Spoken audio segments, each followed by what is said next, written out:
Biakeme.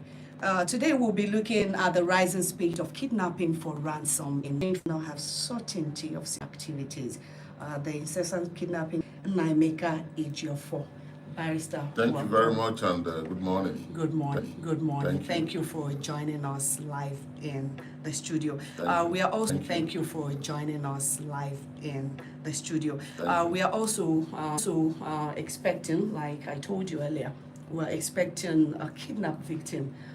Blessing by name. She is around the corner and she will be joining us. I wanted her to, kind of a narration, explaining her ordeal to actually form the basis of this conversation. But of course, we know that time waits for no one. So we will start and along the line, time waits for no one. So we will start and along the line when she joins us, I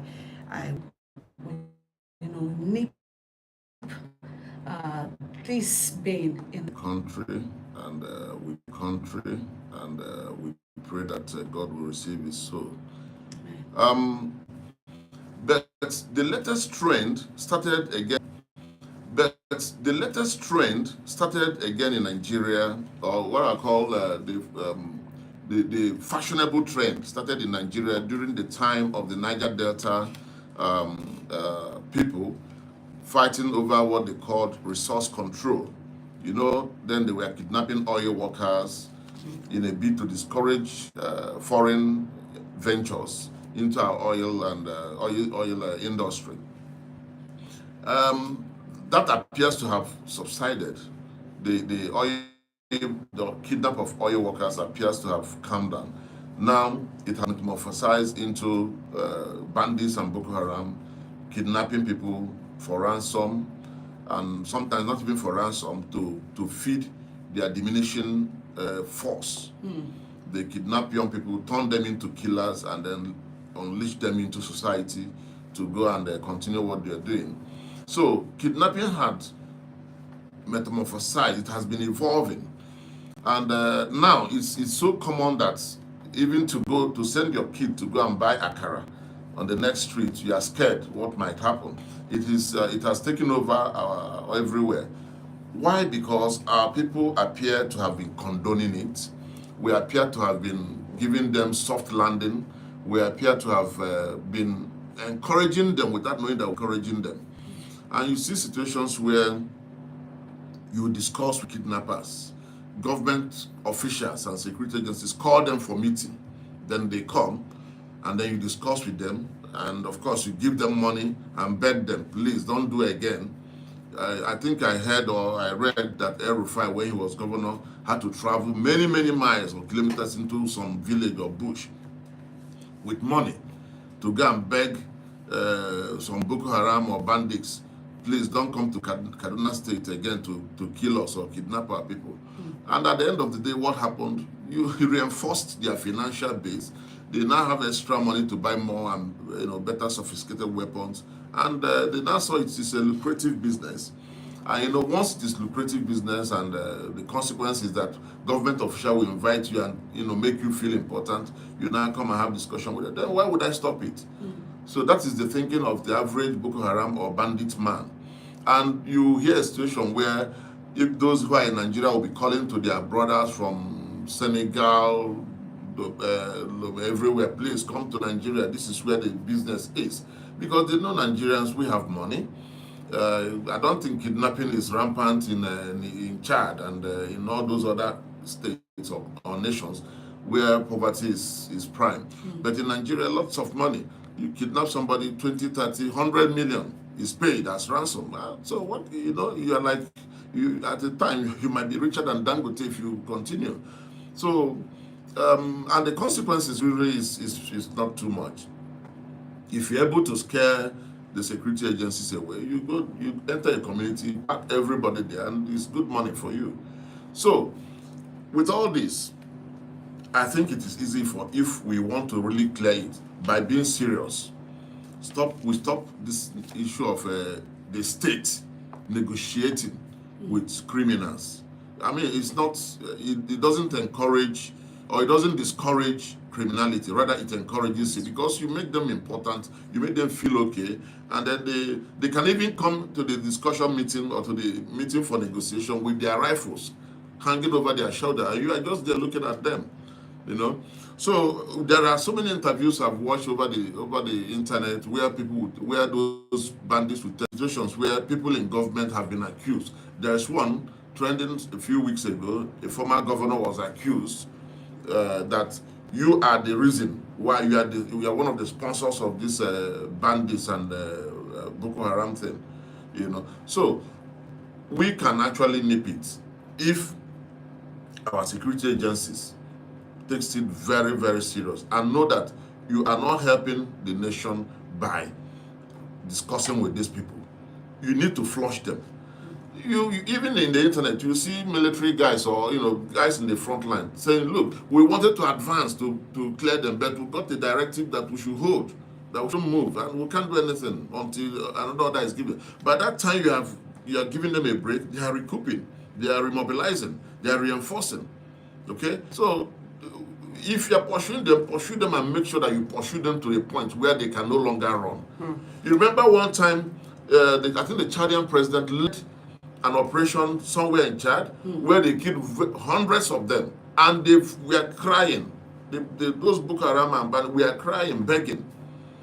If you can sustain that force, that pressure, these things would have cleared. Would you say, is the political will actually there to actually nip the issue of banditry, kidnapping, all sort of ways confronting us in the board? Do you think the political will? No, there is no that. You hear a situation where government officials go to beg them with money. It shows that there is no political way to fight this thing. You see them as even present people in government will tell you, no, they are just Gubi, for instance, will tell you, no, they are only hungry people. They're just hungry. All they need is just money and employment. And then we clap for them and we give them money and employment. What if when the money finishes, they come The back? money will always finish, so they will always come back. It's like an investment. It's like they have opened an office in Nigeria. So, and any office you open, your aim is to make money, make profit. So kidnapping has become a very lucrative venture. And when you hear somebody's kidnapped, he paid 200 million. He paid 100 million. He paid 10 million. The one naughty guy in the village somewhere will say, if this were making millions, I better kidnap this woman who is selling akara. Maybe her people will also send money. And then he will try it. The family members will rally around. They will raise 2 million, 3 million. This is a naughty guy in the village who is ordinarily doing nothing. He makes 3 million from that single incident. Then the next thing, man, is a business. He brings in his people, brings in his friends, and then they now begin to they now form an alliance with other people from other community. They now tell them, Tosi came back yesterday, she's in Abuja. The next thing they will sweep on you. And before you know it, you no longer want to go to your village, you no longer want to travel. Because exactly what is the case? This is for the worsened the security in the northwestern part of Nigeria. What is your take on this, and how best the government quickly tackle this Lukarawas, this emergence of a new group before it escalates into another thing? You see, before initially we were dealing with just Boko Haram. Then Boko Haram now, you want to go in and deal with this. I remember when General Ejrika was hitting them in the north. Sorry, I'm going to say it. General Muhammad Buhari said, if you fight Boko Haram, you are fighting the north. He did it because he wants to canvass for votes from the north to win an election. Now he won the election. He ruled for 8 years. He couldn't stop it anymore. Once you fuel these people and they go into these atrocities, it is difficult to call them back. Because by the time you're calling them back, these are people who you have opened their eyes to money. They now see, there's good money in this thing. Of course, initially you may have wanted them to act as your political talk. They have finished their political business with you. You cannot call them back. You cannot say, okay, all the guns we gave you, please return them. It's not possible. And that is why government, they will say it on paper. We don't want people to carry guns about. We will have restrictions on guns. But at the end of the day, what happens? The same government will mobilize people, form them into a secret squad outside the security agencies. The security people may not even know what is going on, but they will form a special squad, their own special indigenous military to help them in times of, to do unconventional jobs for them. Now, by the time you're out of power, those people you have formed, you can't call them back. You cannot tell them, oh, we have finished this job, we have finished this business, please return all the things we gave you. It's not possible. Once the guns are out, they are out. Now, during the time of General Muhammad Buhari as president, before he became president, he was challenging all the fights against Boko Haram. Then he became president. He now wants to stop the same Boko Haram. And then they told him, no. Most times you watch the interview, they say, look, go and ask Buhari, we have business with him. He has not finished, let him settle us. The question, and our security agencies will not be bold to go and ask, what is the business you have with these people? Now that he's out of power, why can't our intelligence agencies go and find out? Okay, you know, anytime we carry this, they say, oh, you have business with them. Can you tell us what kind of business you have with these people?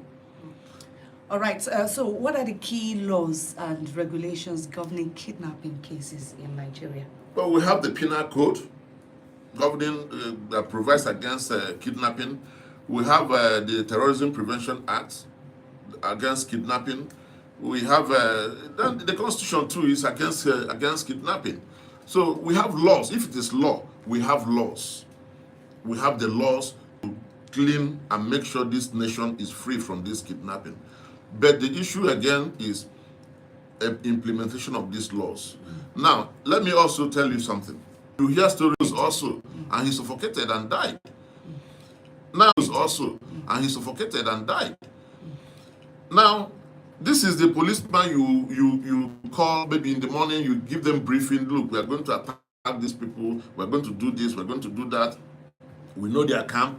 This you would know that he's the gang leader of the kidnapping squad.